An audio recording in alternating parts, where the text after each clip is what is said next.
दोस्तों स्वागत है आपका अपने यूट्यूब चैनल अमन प्रेस जी के जिस पर। तो जैसा कि दोस्तों आज है 29 अगस्त और 29 अगस्त के दोस्तों आपका आरआरसी ग्रुप डी का एग्जाम था, सभी शिफ्टों का आपका खत्म हो गया है। तो जिन लोगों का एग्जाम था आशा करते हैं कि अच्छा गया होगा। तो दोस्तों आज की इस वीडियो में 29 अगस्त सभी शिफ्टों में जो पूछे गए थे जीके का, साइंस का, करंट अफेयर्स का प्रश्न, सभी अधिकतम प्रश्न और रियल प्रश्न सब मुझे प्राप्त हो गए। तो उन सभी प्रश्नों को देखने का प्रयास करेंगे जो कि दोस्तों आपका 100% रियल है।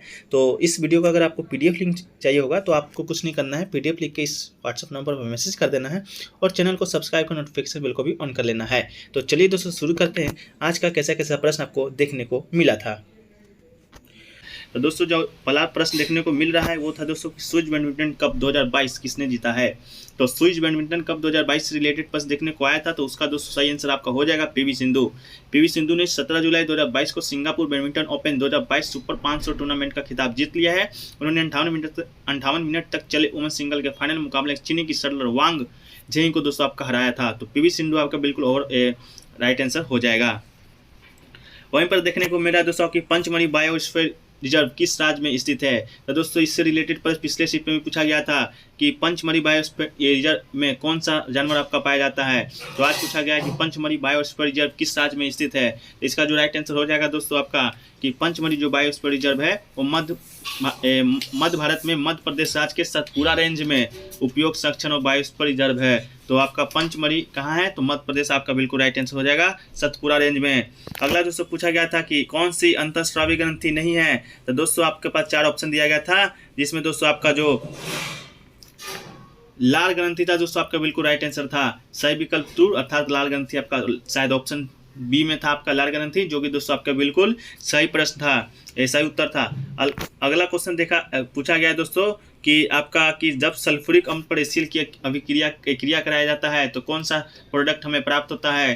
तो लोगों का कहना है दोस्तों कि कैल्शियम हाइड्रोक्साइड ऑप्शन में जो आपका था वो बिल्कुल आपका सही था। तो जब सल्फ्यूरिक अम्ल पर एसिड की क्रिया कराया जाएगा तो दोस्तों कैल्शियम हाइड्रोक्साइड आपका प्रोडक्ट आपको मिलेगा, लेकिन ये दोस्तों आपका आंसर कंफर्म नहीं है, तो आप कमेंट सेक्शन में बताइएगा। अगला दोस्तों पूछा गया था आपका कि मूल कर्तव्य किस संविधान संशोधन के तहत जोड़ा गया है। तो दोस्तों मूल कर्तव्य की बात करें तो ये आपका नागरिक का मूल कर्तव्य जो 1976 में सरकार के द्वारा गठित स्वर्ण सिंह समिति की सिफारिश पर 42वें संविधान संशोधन के तहत जोड़ा गया था। तो 42वां संविधान संशोधन 1976 बिल्कुल आपका राइट आंसर हो जाएगा। मूल कर्तव्य की बात करें तो दोस्तों जब जोड़ा गया था 1976 ईस्वी में, तब 10 मूल कर्तव्य को जोड़ा गया था। लेकिन वही बात करें 11वां मूल कर्तव्य कब जोड़ा गया है, तो दोस्तों आपका 6वां संविधान संशोधन 2002 के तहत जो आपका जोड़ा गया था 11वां मूल कर्तव्य। और भाग कितना में दोस्तों, तो भाग आपका 4 में है। अनुच्छेद की बात करें तो 51A में दोस्तों आपका मूल कर्तव्य वर्णित है।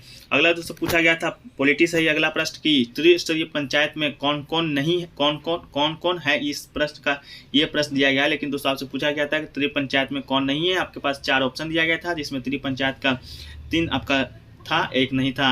तो दोस्तों त्रिस्तरीय पंचायत राज व्यवस्था की बात करें तो इसमें आपका ग्राम पंचायत आपका हो जाएगा, ग्राम स्तर पर पंचायत समिति दोस्तों आपका हो जाएगा, मध्यवर्ती स्तर पे, और जिला परिषद दोस्तों आपका जिला स्तर पे हो जाएगा। तो दोस्तों जो आपका सही आंसर था तहसील आपका बिल्कुल राइट आंसर था, जो कि दोस्तों आपका त्रिस्तरीय पंचायत समिति का आपका सदस्य नहीं होता है। त्रिस्तरीय पंचायत समिति की बात करें तो इसका जो परिकल्पना है वो किसने दिया था, तो ये दोस्तों आपका दिया था बलवंत राय मेहता ने। बलवंत राय मेहता के सिफारिश पर दोस्तों त्रिस्तरीय पंचायत समिति को लागू किया गया था। जो पहला राज्य त्रिस्तरीय पंचायत समिति को लागू करने वाला वो दोस्तों आपका राजस्थान है। राजस्थान के नागौर में 1952 ईस्वी में दोस्तों पहली बार पंचायत लागू किया गया था। अगला प्रश्न पूछा गया था दोस्तों कि भारत हेवी इलेक्ट्रॉनिक्स लिमिटेड की स्थापना कब हुआ था। तो दोस्तों भेल की इसका जो शॉर्ट फॉर्म होता है दोस्तों आपका भेल, तो भेल का अपना स्थापना कब हुआ था, ये प्रश्न आपका पूछा गया था। तो 1964 आपका बिल्कुल राइट आंसर था। 13 नवंबर 1964 में दोस्तों आपका भारतीय हेवी इलेक्ट्रिक्स लिमिटेड की स्थापना किया गया था। तो आपका सही आंसर हो जाएगा दोस्तों 13 नवंबर 1964 ईस्वी। अगला पूछा गया था दोस्तों कि महाबलेश्वर की पहाड़ी से कौन सी नदी निकलती है। तो दोस्तों महाबलेश्वर की पहाड़ी जो कि दोस्तों महाराष्ट्र में पाया जाता है, पश्चिमी घाटों में बसा महाराष्ट्र के सतारा जिले में स्थित महाबलेश्वर दुनिया के सबसे खूबसूरत हिल स्टेशनों में शामिल है। महाबलेश्वर को 5 नदियों की भूमि कहा जाता है, वीना, गायत्री, सावित्री, कोयना और कृष्णा। तो दोस्तों आपका जो कृष्णा नदी था बिल्कुल राइट आंसर था, आपका कृष्णा नदी राइट आंसर था। इसके अलावा दोस्तों से 4 और नदियाँ निकलती है जो वीना, गायत्री, सावित्री, कोयना के नाम से जानी जाती है। ये आकार दोस्तों, इसका आकार आपको फील गुड फैक्टर आएगा जो प्लस एनर्जी देगा। तो दोस्तों आपका जो कृष्णा नदी है आपका बिल्कुल राइट आंसर था। अगला क्वेश्चन पूछा गया था दोस्तों कि मधुमेह रोग किसकी कमी से होता है। तो दोस्तों ये आपका यह प्रश्न पूछा गया होगा कि इंसुलिन की कमी से कौन सा रोग होता है। तो दोस्तों ये रोग व्यक्ति में उच्च रक्त शर्करा ब्लड शुगर के स्तर अपर्याप्त इंसुलिन के उत्पादन के कारण होता है। इस रोग में शरीर की कोशिकाएं ठीक से इंसुलिन का उत्पादन या इंसुलिन के उत्पादन के प्रति प्रतिक्रिया नहीं कर पाती हैं। तो दोस्तों इंसुलिन की कमी से दोस्तों आपका मधुमेह रोग होता है। तो आपका इंसुलिन बिल्कुल राइट आंसर हो जाएगा, या मधुमेह आपका बिल्कुल राइट आंसर था। अगला क्वेश्चन पूछा गया था दोस्तों कि 2005 में कौन सी भाषा को शास्त्रीय भाषा में शामिल किया गया है। तो दोस्तों भारत में शास्त्रीय भाषा का दर्जा दिया जा सकता है, इस प्रकार से घोषित होने वाली शास्त्रीय भाषा हैं। तो दोस्तों आपका बात करें, पहली बार 2014 ईस्वी में आपको तमिल को शामिल किया गया था, और दोस्तों संस्कृत को 2005 ईस्वी में शामिल किया गया था। ये दोस्तों आपका राइट आंसर है। तो संस्कृत को 2005 ईस्वी में शामिल किया गया था, तो संस्कृत बिल्कुल राइट आंसर आपका हो जाएगा। इसके अलावा दोस्तों बात करें और 2008 में कन्नड़ को, 2008 में ही तेलुगु को, 2013 में मलयालम को, और 2014 में दोस्तों उड़िया को आपका शामिल किया गया है। तो कुल 16 शास्त्रीय भाषा दोस्तों आपके भारत में है, जो कि दोस्तों विभिन्न सन में आपका शामिल किया गया है। तो PDF में दोस्तों आपको मिल जाएगा, एक बार देख के जाना एग्जाम में।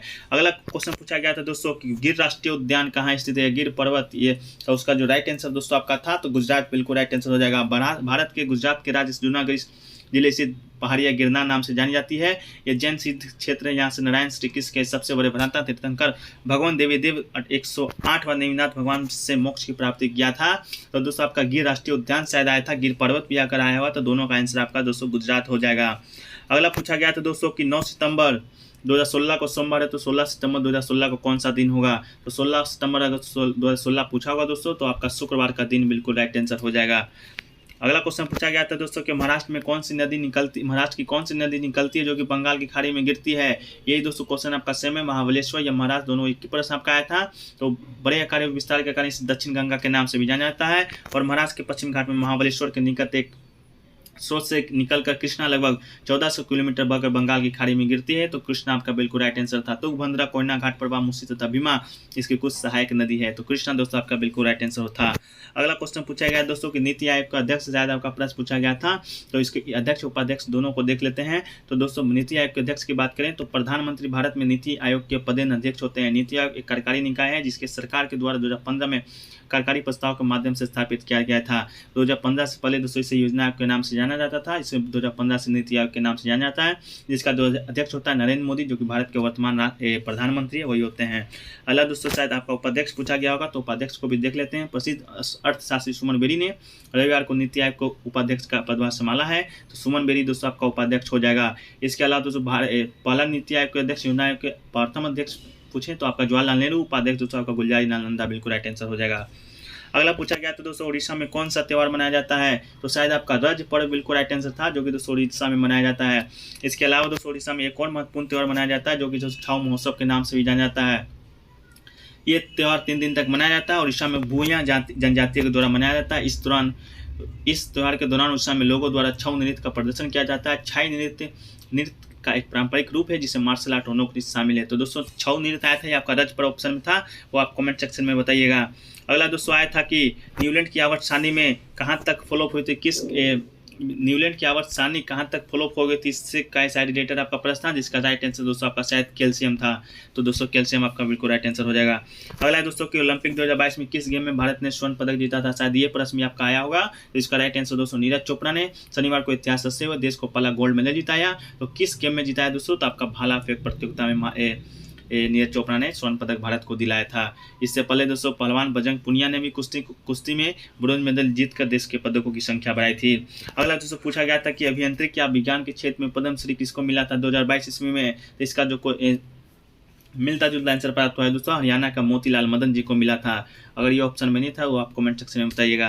अगला दोस्तों पूछा गया था कि राष्ट्रीय प्रति व्यक्ति आय कैसे निकालते हैं, तो दोस्तों प्रति व्यक्ति आय की बात करें तो किसी देश, राज्य, नगर या अन्य क्षेत्रों में रहने वाले व्यक्तियों की औसत आय होती है। इसका अनुमान उन क्षेत्रों में रहने वाले सभी लोगों को आय के जोड़कर इस क्षेत्र की कुल जनसंख्या को विभाजित करके लगाया जाता है। तो दोस्तों आपका प्रति व्यक्ति आय निकाला जाता है। इसके अलावा दोस्तों पूछा गया था 31वां व्यास बिरला सम्मान किसे दिया गया है, ये दोस्तों प्रसिद्ध लेखक हैं असगर वजाहत को नाटक महाबली के लिए दोस्तों 31वां व्यास सम्मान या बिरला सम्मान आपका दिया गया है। अगला क्वेश्चन पूछा गया दोस्तों आपका हिस्ट्री से कि नमक सत्याग्रह से रिलेटेड आपका जो प्रश्न आया था, तो दोस्तों दांडी मार्च या लवण सत्याग्रह या नमक सत्याग्रह महात्मा गांधी के नेतृत्व में औपनिवेशिक भारत में अहिंसक सविनय अवज्ञा का एक कार्य था, जो कि 24 दिनों का आपका ये नमक सत्याग्रह चला था। तो 12 मार्च 1930 से 6 अप्रैल 1930 तक ब्रिटिश नामक एकाधिकार के खिलाफ प्रतिरोध और हिंसक विरोध के प्रत्यक्ष कार्रवाई अभियान के रूप में दोस्तों आपका चला था। तो इसका क्या क्वेश्चन आया था वो तो आप भी कमेंट सेक्शन में करके बताइएगा। अगला क्वेश्चन पूछा गया था दोस्तों आपका कि रात में कौन सी गैस निकलती है पौधे के द्वारा। तो इसका जो राइट आंसर दोस्तों आपका हो जाएगा कार्बन डाइऑक्साइड, बिल्कुल आपका राइट आंसर हो जाएगा दोस्तों। तो जो पहला प्रश्न देखने को मिल रहा है दोस्तों वो आपका पूछा गया था कि वर्तमान में वर्तमान में प्रधानमंत्री का मुख्य आर्थिक सलाहकार कौन है। तो दोस्तों वर्तमान में बात करें प्रधानमंत्री का मुख्य आर्थिक सलाहकार का, तो ये दोस्तों आपका संजीव सान्याल को दोस्तों प्रधानमंत्री का आर्थिक सलाहकार परिषद का पूर्णकालिक सदस्य नियुक्त किया गया है। पैनल के अध्यक्ष विवेक ओबराय ने इसकी घोषणा की है और संजीव सान्याल प्रसिद्ध अर्थशास्त्री और इतिहासकार है। तो दोस्तों संजीव सान्याल आपका बिल्कुल राइट आंसर हो जाएगा। इसके बाद दोस्तों पूछा गया था कि प्रधानमंत्री है जो कि हर वर्ष 2 अक्टूबर को कहाँ जाते हैं या किसकी समाधि को श्रद्धांजलि देने जाते हैं। तो दोस्तों आप लोगों को ज्ञात होगा कि 2 अक्टूबर को दोस्तों आपका महात्मा गांधी जी का जन्म दिवस मनाया जाता है। 2 अक्टूबर 1869 ईस्वी को महात्मा गांधी का जन्म हुआ था।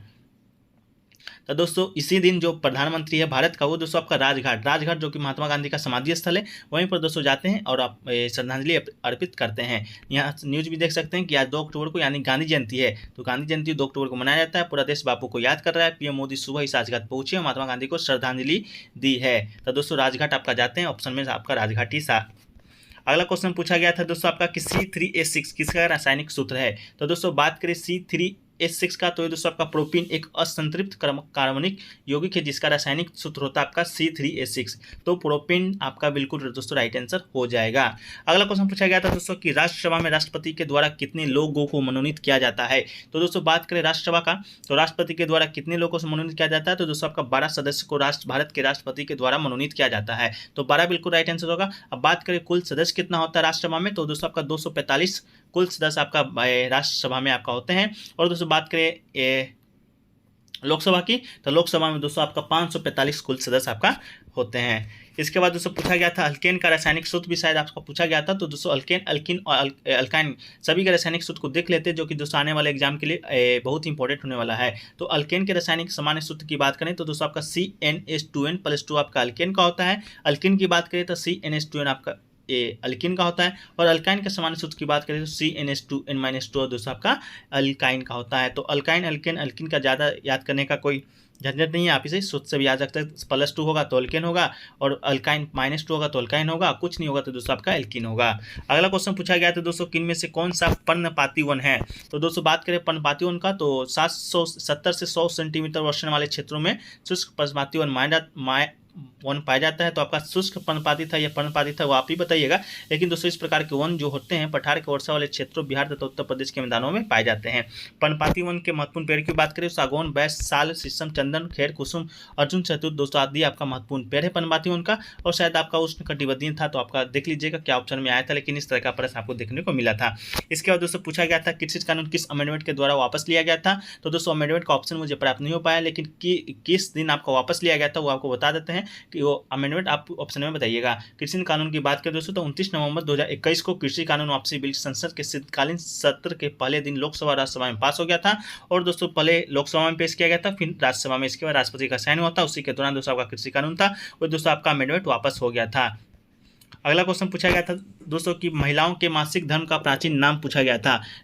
मासिक धर्म का पर्यायवाची शब्द ऐसा ही रिलेटेड कोई प्रश्न पूछा गया था। तो मासिक धर्म को दोस्तों माहवारी, रजोधर्म या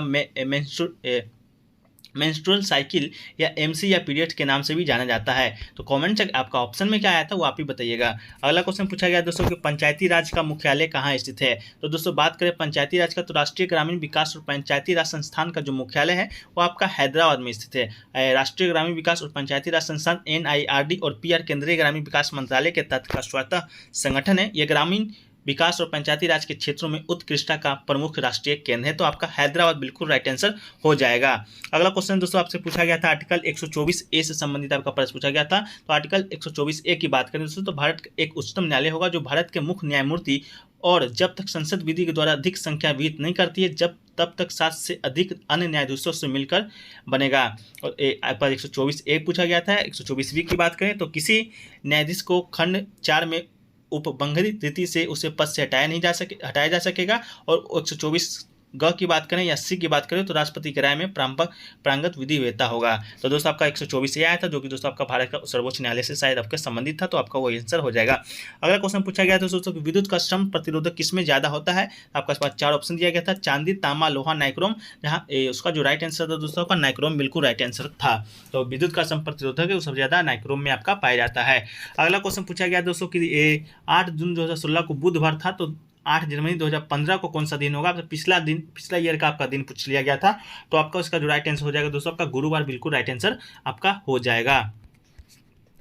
अगला पूछा गया था दोस्तों कि आईपीएल 2022 में कुल कितने टीमें ने खेला था या भाग लिया था। तो आईपीएल 2022 की बात करें दोस्तों तो आपका 10 टीम लीग के चरण में 5-5 के 2 वर्चुअल ग्रुप में विभाजित थी, और आईपीएल में 2 सबसे सफल team Mumbai Indians, Chennai super king को अलग ग्रुप में रखा गया था। अब प्रारूप ऐसा था कि प्लेऑफ में कुल 70 मैच में प्रत्येक टीम इस बार 14 लीग मैच खेलेगी। तो दोस्तों आपका 10 बिल्कुल राइट आंसर था। 2022 में 10 टीम पार्टिसिपेट लिया था। इससे पहले आपका आईपीएल टीम की बात करें तो 8 टीम ही आपका पार्टिसिपेट लेता था। इस बार 2 नई टीम जुड़ी थी, गुजरात टाइटंस और लखनऊ सुपर जायंट्स। दोस्तों आपका दो टीम आपका एड हुआ था। अगला क्वेश्चन पूछा गया था दोस्तों कि सियोक ओनुरा किस नदी की सहायक नदी है। तो सियोक ओनुरा नदी की बात करें दोस्तों तो आपका सही उत्तर हो जाएगा सिंधु नदी। नुब्रा नदी का उद्गम सियाचिन ग्लेशियर से होता है। ओनुरा नदी सियोक नदी की एक सहायक नदी है, जो कि सिंधु की सहायक भी नदी है। तो सियोक ओनुरा नदी दोस्तों आपका सिंधु नदी की सहायक नदी थी, तो सिंधु नदी आपका बिल्कुल राइट आंसर हो जाएगा। अगला क्वेश्चन था कि पेड़ों के लिए क्या आवश्यक, इस तरह का प्रश्न आपका दिया गया था। ऑप्शन में फोटोसिंथेसिस, ऑक्सीजन, कार्बन डाइऑक्साइड, इस तरह का प्रश्न आया था। तो इसका जो राइट आंसर दोस्तों आपका कार्बन डाइऑक्साइड हो जाएगा, जो पौधे के लिए सबसे ज्यादा महत्वपूर्ण है। तो आपका कार्बन डाइऑक्साइड ही सबसे ज्यादा महत्वपूर्ण है। अगला क्वेश्चन आया था दोस्तों यूरिन का काम आया था। तो मूत्र प्रणाली आपके रक्त से यूरिया नामक एक प्रकार का अपशिष्ट को हटा देती है। यूरिया का उत्पादन तब होता है जब प्रोटीन युक्त खाद्य पदार्थ जैसे मांस, मुर्गी कुछ सब्जियां शरीर में टूट जाती है। यूरिया को रक्त प्रवाह में गुर्दे तक ले जाता है। आपकी मुट्ठी के आकार के बारे में गुर्दे बिन के आकार के होते हैं। तो आपका यूरिन से संबंधित जो प्रश्न आया था कि किसका काम क्या है, तो दोस्तों आपका यूरिया नामक प्रकार के अपशिष्ट को हटा देना इसका यूरिन का काम होता है। अगला दोस्तों कि पौधे कहाँ से ऑक्सीजन संचालन करता है, इस तरह का कोई प्रश्न आपका आया था। तो ये आप कमेंट सेक्शन में करके बताइएगा किस तरह से क्या आपका प्रश्न पूछा गया था। ये जो एक आपका पहला जो क्वेश्चन था, वर्तमान में भारत प्रधानमंत्री का मुख्य आर्थिक सलाहकार कौन है। तो ये जो आपका संजीव सान्याल नहीं दोस्तों, आपका ये हो जाएगा अनंत नागेश्वरन दोस्तों आपका वर्तमान भारत प्रधानमंत्री का मुख्य आर्थिक सलाहकार है। संजीव सान्याल दोस्तों आपका प्रधान आपका आर्थिक सलाहकार है। तो आपका जो मुख्य आर्थिक सलाहकार आपका हो जाएगा अनंत नागेश्वरन। तो आपका अनंत नागेश्वरन आप बिल्कुल राइट क्लिक कर लीजिएगा। वो दोस्तों पूछा गया था आपका कि गांधी जी ने असहयोग आंदोलन वापस क्यों लिया था। तो दोस्तों मालूम होगा गांधी जी के द्वारा असहयोग आंदोलन 1920 ईस्वी में आपका चलाया गया था। गांधी जी ने 1920 में असहयोग आंदोलन शुरू किया था, परंतु 1922 ईस्वी में गोरखपुर के चौरी चौरा में हिंसक घटना घटित हुई, जिसके तहत भीड़ ने पुलिस थाने को आग लगा दिया था, जिसमें 22 पुलिसकर्मी जो कि जलकर मर गए थे। इस घटना को देखते हुए गांधी जी ने दोस्तों असहयोग आंदोलन को वापस लेने का निर्णय किया था।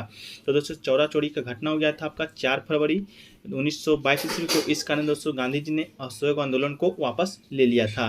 तो दोस्तों गांधी जी से हर सीट में आपका एक प्रश्न देखने को मिल रहा है। पहले सेकंड सीट में पूछा गया था आपका कि नमक जो सत्याग्रह है उसके बाद कौन सा सत्याग्रह आरंभ किया गया था। तो नमक सत्याग्रह के बाद दोस्तों आपका सविनय अवज्ञा आंदोलन को किया गया था गांधी जी के द्वारा। तो गांधी जी के बारे में दोस्तों पढ़ के जाना है, आपका जो भी प्रश्न आपका गांधी जी से बनता है। तो चलिए दोस्तों अगला प्रश्न देखा गया था पॉलिटी से कि मौलिक अधिकार किस अनुच्छेद से किस अनुच्छेद तक है। आपका 12 से दिया हुआ था। आपका ऑप्शन में 34, 35, 36, 52, 65 ऐसे ही आपका ऑप्शन में दिया गया था। तो बात करें दोस्तों आपका पहले मौलिक अधिकार का, तो ये दोस्तों आपका पहले अनुच्छेद की बात करें तो आपका अनुच्छेद 12 से 35 है, तो 35 आपका बिल्कुल राइट आंसर होगा। उसके बाद बात करें कौन कौन से अधिकार को मौलिक अधिकार कहते हैं, तो समानता का अधिकार है, स्वतंत्रता का अधिकार है, शोषण के खिलाफ अधिकार है, धर्म की स्वतंत्रता का अधिकार है, और सांस्कृतिक शैक्षणिक अधिकार और संवैधानिक उपचारों का अधिकार। भारत के संविधान में निहित 6 मौलिक अधिकार है। पहले 7 मौलिक अधिकार हुआ करता था, लेकिन संपत्ति का जो अधिकार है उसे हटाकर 200 कानूनी अधिकार बना दिया गया था। और कहाँ रखा गया है, तो आपका 300 का अनुच्छेद में रखा गया है। बात करें मौलिक अधिकार का ये कौन सा अनुच्छेद में है, तो ये दोस्तों आपका भाग 3 में आपका ये पड़ता है, और ये दोस्तों अमेरिका के संविधान से लिया गया है। तो इस बात को भी दोस्तों याद रखना है। मौलिक कर्तव्य, मौलिक अधिकार दोस्तों दोनों अलग अलग चीज़ है। तो दोनों के विषय में अगर आपका शिफ्ट में एग्जाम है तो उस कॉन्सेप्ट क्लियर करके एग्जाम में जाइएगा। अगला प्रश्न पूछा गया था दोस्तों कि पंचायती राज व्यवस्था संविधान के कौन से भाग में है। तो दोस्तों पंचायती राज व्यवस्था से हर शिफ्ट में एक न एक प्रश्न आपको देखने को मिल ही रहा है। तो इस शिफ्ट में भी पूछा गया था पंचायती राज व्यवस्था संविधान के कौन से भाग में है। तो ये संविधान संशोधन अधिनियम के द्वारा दोस्तों संविधान भाग 9 में जोड़ा गया था। तो भाग 9 आपका बिल्कुल राइट आंसर हो जाएगा। और मूल संविधान में भाग 9 के अंतर्गत पंचायती राज संबंधित उपबंधों की चर्चा किया गया था अनुच्छेद 243 में। अगर अनुच्छेद पूछा होगा या पूछा जाएगा तो आपका 243 हो जाएगा। अब भाग 9 में पंचायती नामक शीर्षक के तहत अनुच्छेद 243 से 243 न या इंग्लिश में गए तो 243 से 243 ओ तक पंचायती राज से संबंधित उपबंध है। तो दोस्तों जिनका भी एग्जाम है वो अनुच्छेद 243 से 243 ओ तक पढ़ के चले जाइएगा। 243 ओ तक नहीं भी पढ़िएगा तो ए बी सी 3 जो ऊपर के 5 जो आपका अनुच्छेद है उसको पढ़कर जाइएगा, क्योंकि इससे दोस्तों प्रश्न आपका हर शिफ्ट में आपका पूछते आए हैं। अगला पूछा गया था दोस्तों कि हिंदू धर्म में सृष्टि की रचना के संबंधित कौन से भगवान हैं। तो आपके पास ऑप्शन दिया गया था ब्रह्मा, शिव, इंद्र, ऐसे ही 4 ऑप्शन आपके पास था, जिसमें दोस्तों ब्रह्मा आपका बिल्कुल राइट आंसर हो जाएगा। ब्रह्मा सनातन धर्म के अनुसार सृजन के देव हैं। हिंदू दर्शन शास्त्रों में 3 प्रमुख देव बताए गए हैं, जिसमें ब्रह्मा सृष्टि के सर्जक हैं, विष्णु पालक हैं और महेश विलय करने वाले देवता हैं। तो दोस्तों आपका ब्रह्मा जी बिल्कुल राइट आंसर थे, जो कि दोस्तों हिंदू धर्म में आपका सृष्टि के रचनाकार के तौर पर आपके जाने जाते हैं। अगला क्वेश्चन पूछा गया था दोस्तों आपका कि सिंधु नदी कौन से राज्य में प्रवाहित होता है। तो नदी से आपका 2 प्रश्न एक देखने को मिला था इस शिफ्ट में, या हर शिफ्ट में एक न एक प्रश्न आपको देखने को अवश्य मिल रहा है। तो सिंधु नदी की बात करें तो सिंधु नदी का जो उद्गम है वो तिब्बत या चीन के मानसरोवर झील के समीप होता है और तिब्बत से उत्तर पश्चिम में बहते हुए भारत के जम्मू कश्मीर जो कि 31 अक्टूबर के बाद पहले लद्दाख को फिर जम्मू कश्मीर राज्य में बहते हुए गिलगित और बल्टिस्तान क्षेत्र से पाकिस्तान में प्रवेश करता है। तो पहले जम्मू कश्मीर और लद्दाख एक ही हुआ करता था, लेकिन 31 अक्टूबर के बाद आपका लद्दाख अलग हो गया, जम्मू कश्मीर अलग हो गया। तो आपका लद्दाख और जम्मू कश्मीर से दोस्तों आपका सिंधु नदी बहता है। आपके ऑप्शन के अनुसार आंसर को करेक्ट कर लीजिएगा। अगला क्वेश्चन पूछा गया था दोस्तों आपका कि एशियन कुश्ती चैंपियनशिप हुआ था 2022 में, उसमें सिल्वर मेडल कौन जीती थी। तो दोस्तों एशियन कुश्ती चैंपियनशिप 2022 की बात करें तो भारत ने दीपक पुनिया ने रविवार को 86 किलोग्राम पुरुष फ्रीस्टाइल प्रतियोगिता में कजाकिस्तान के आजमत डोलेटबेकोव को 1-6 से हराकर रजत पदक जीता था। तो लेकिन दोस्तों आपका शायद महिला में पूछा था, तो इससे पहले दोस्तों भारतीय पहलवान अंशु मलिक 57 किग्रा और राधिका 65 किग्रा ने शुक्रवार को सिल्वर मेडल जीत लिया है। तो आपके ऑप्शन के अनुसार दोस्तों आंसर को करेक्ट कर लीजिएगा। ऐसे शायद अंशु मलिक आपका शायद ऑप्शन में था, जो कि दोस्तों आपका बिल्कुल राइट आंसर था। तो अंशु मलिक आपका राइट आंसर हो जाएगा। अगला क्वेश्चन पूछा गया था दोस्तों कि भारत का सबसे बड़ा दूसरा ग्लेशियर कौन सा है। या दोस्तों भारत का सबसे बड़ा ग्लेशियर और दुनिया का दूसरा सबसे बड़ा ग्लेशियर पूछा था। तो सियाचिन ग्लेशियर की बात करें दोस्तों तो ये एक तरह से बोला जाता है कि सियाचिन ग्लेशियर पूर्वी काराकोरम यानी हिमालय में स्थित है। कहा जाता है कि लगभग 78 किलोमीटर में फैला ये ग्लेशियर भारत का सबसे बड़ा और विश्व का दूसरा सबसे बड़ा ग्लेशियर है। तो अगर भारत का सबसे बड़ा ग्लेशियर तो आपका सियाचिन हो जाएगा, विश्व का दूसरा दोस्तों आपका सियाचिन ही हो जाएगा। अगर भारत का दूसरा सबसे बड़ा पूछा होगा तो इसका आंसर आप कमेंट सेक्शन में बताइएगा। अगला क्वेश्चन पूछा गया था दोस्तों आपका कि लार में कौन सा एंजाइम पाया जाता है। तो बात कर दोस्तों लार में कौन सा एंजाइम पाया जाता है, तो लार में दोस्तों एंजाइम एमिलेस एक एंजाइम है जो कि लार में पाया जाता है, जिसे पत्यालिन भी कहा जाता है, जो स्टार्च को शर्करा में तोड़ देता है। इस प्रकार भोजन का पाचन मुंह में शुरू हो जाता है। तो लार में दोस्तों एमाइलेज नाम का जो प्रोटीन आपका एंजाइम है वो पाया जाता है। अगला क्वेश्चन पूछा गया था दोस्तों आपका कि इंदिरा गांधी नहर कहाँ से निकलता है। तो बात करें दोस्तों इंदिरा गांधी नहर का, तो नहर पंजाब के फिरोजपुर के निकट सतलज और ब्यास नदी के संगम पर बने हरिके बैराज से शुरू होता है और देश की सबसे लंबी ये नहर 649 किलोमीटर लंबी है। तो कहाँ से होता है दोस्तों, हरिके बैराज से शुरू होता है, ब्यास नदी के संगम पर बना हरिके बैराज से कहाँ, पंजाब के फिरोजपुर के निकट से। तो आंसर को आप मिला लीजिएगा। अगला क्वेश्चन दोस्तों आपका पार्टी के सिंबल से प्रश्न आया था कि कौन से पार्टी से का ये सिंबल है। 4 ऑप्शन दिया गया था आपका कि नेशनल कांग्रेस पार्टी का, कम्युनिस्ट पार्टी, AIMI पार्टी का। तो चौथा ऑप्शन तो मुझे प्राप्त नहीं है, लेकिन जो नेशनल कांग्रेस पार्टी का जो आपका चुनाव चिन्ह है वो आप देख सकते हैं इस तरह का है। कम्युनिस्ट पार्टी का दोस्तों आपका CPI का इस तरह से है, AIM पार्टी का दोस्तों चुनाव चिन्ह आपका इस तरह से है।